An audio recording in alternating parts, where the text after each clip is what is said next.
आज ये सरों का समंदर देखकर एक चीज का मुझे यकीन और एहसास हो गया है कि इंशाअल्लाह ताला पंजा होगा टाटा बाय बाय और उड़ेगी पूरी हवाओं में असद ओवैसी साहब की पार्टी की पतंग इंशाअल्लाह ताला। इतने वर्षों से आपके पास कोई ऑप्शन नहीं था। अब इसको इत्तेफाक बोलो या बदकिस्मती बोलो कि कुछ चिंदी चोर दलाल हमारी पार्टियों में आए, उनको पार्टी ने टिकट दिया, उन्होंने अपने जमीन का सौदा कर दिया।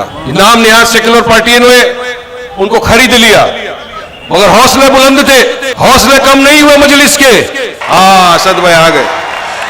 अरे देखो देखो कौन आया, अरे देखो देखो कौन आया, अरे देखो देखो कौन आया, अरे देखो देखो कौन आया,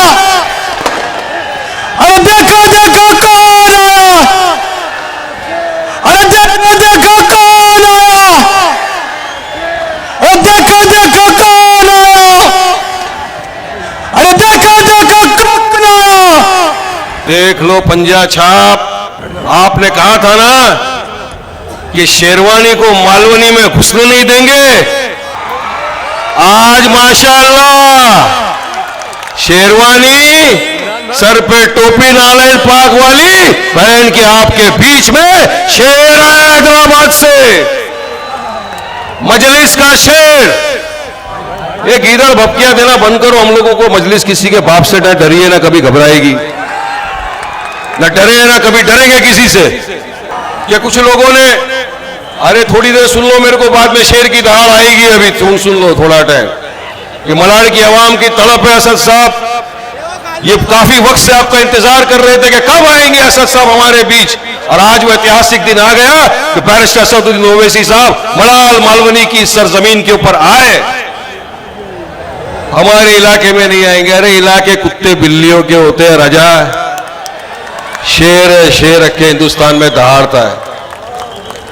मैं ये कह रहा था कि कुछ कफन चोर ने अपने जमीर बेच दिए, कुछ लोगों ने उनके जमीर को खरीद लिया, मगर फिर भी मजलिस रुकी नहीं।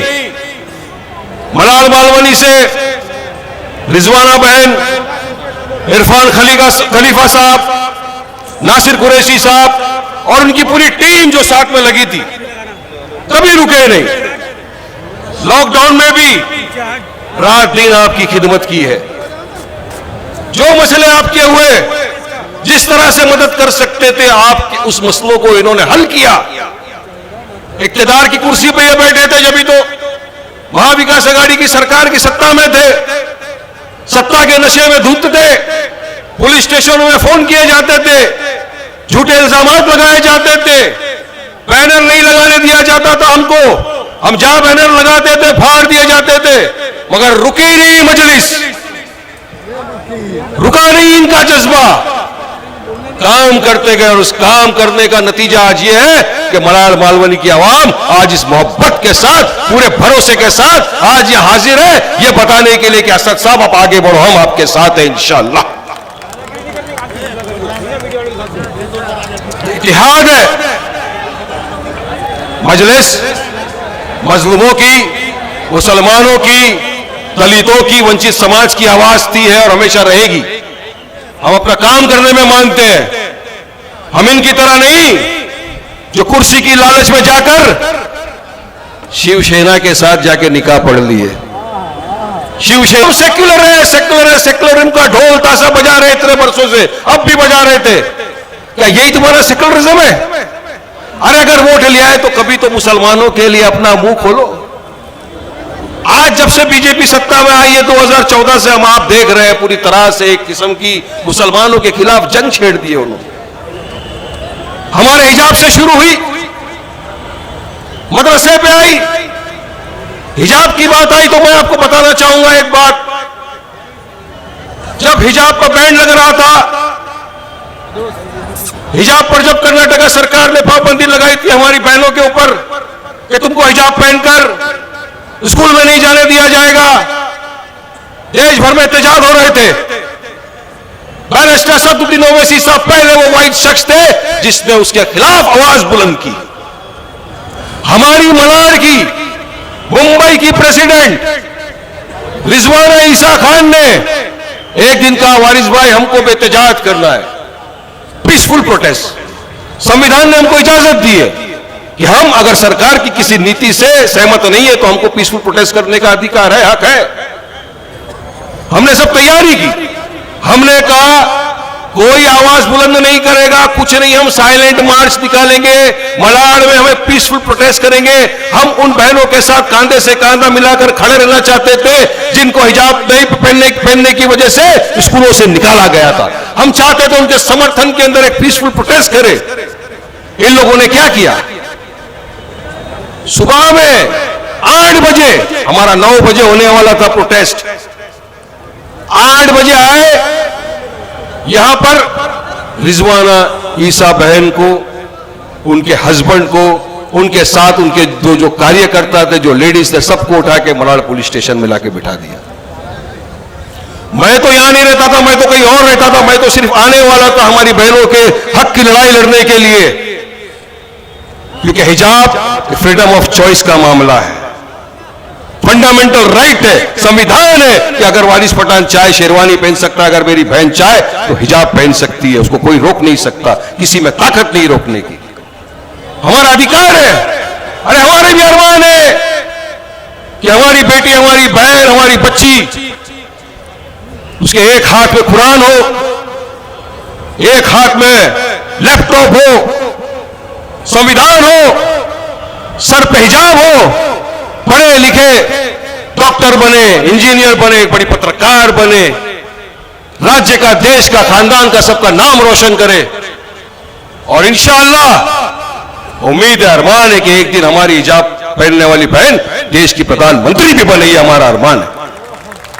हम पीसफुल प्रोटेस्ट करना चाह रहे थे, मुझे घर पे आके रोक लिया, 5 घंटे तक मुझे निकलने नहीं दिया, फिर वर्ली पुलिस स्टेशन में जाके मुझे बिठा दिया। शाम को 7 जब बज गए, जब सब हो गया खत्म, तब हमको छोड़ा गया। कहां थे ये कांग्रेस वाले, सेक्युलरिज्म का डंका बजाने वाले रात दिन? ये तो सत्ता में थे ना, ये चाहते तो बोल सकते थे, नहीं इनको एहतजाज करने दो, इनका अधिकार है, मगर नहीं किया, हमको एहतजाज नहीं करने दिया। हमारा संविधान का जो अधिकार था वो हमसे छीन लिया, क्योंकि इनको फिक्र थी अगर एहतजाज हो गया, अगर इनका प्रोटेस्ट, पीसफुल प्रोटेस्ट सक्सेसफुल हो गया तो क्या मुंह दिखाएंगे मलाड के मुसलमानों को ये आकर यहां पर। और दूसरा डर, ये सेक्युलरिज्म का सिर्फ नाटकबाजी करते हैं, हमारे वो वोटों का क्या होगा, इनको उन वोटों की फिक्र है। 90% मुसलमानों के वोट तो चाहिए कांग्रेस को, मगर बताओ मुझे, आजादी के अब तक 75 साल हो गए, क्या क्या मुसलमानों के लिए? न हिजाब पे बोलेंगे, न मदरसे पे बोलेंगे, न पॉलिटिकल एम्पावरमेंट करेंगे। ये वजह है जिसकी वजह से आज भी भारत का, हमारे देश का मुसलमान पिछड़ा हुआ वर्ग है। और ये वारिस पठान नहीं बोलता, डाटा है सबके पास, कुंडू कमेटी का रिपोर्ट है, महमूदुर रहमान कमेटी का रिपोर्ट है, हर रिपोर्ट में दिखाता है कि भारत का मुसलमान सोशली, इकोनॉमिकली, एजुकेशन में बैकवर्ड है, पिछड़ा हुआ वर्ग है। किसकी वजह से? अरे हम तो सत्ता में नहीं थे ना, तुम सत्ता की मलाई खा रहे थे और तुमने कुछ नहीं किया। इसलिए आज ये अवाम आई है बीच में, अवाम सामने, पहले कोई ऑप्शन नहीं था, आज आपके पास एक ऑप्शन है। आज आपके पास आपकी अपनी पार्टी है, जिस पार्टी का नाम है मजलिस इत्तेहादुल मुस्लिमीन और जिसके सदर का नाम है बैरिस्टर असदुद्दीन ओवैसी साहब।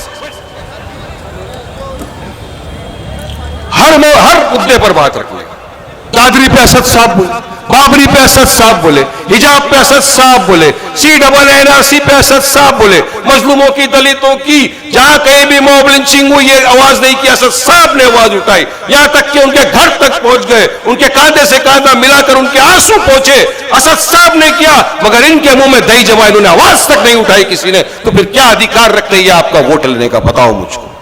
तो असली हकदार ओवैसी हुआ आपके वोटों का, कि आपके हर लड़ाई में, आपके हर सुख दुख में आपके साथ जो अगर कांधे से कांधा मिलाकर खड़े रहे, तो दोस्तों, बुजुर्गों, मेरी मां बहनों, याद रखना, हमारे वोट का असली अधिकार उसी का है, वही हकदार है हमारे वोट पे।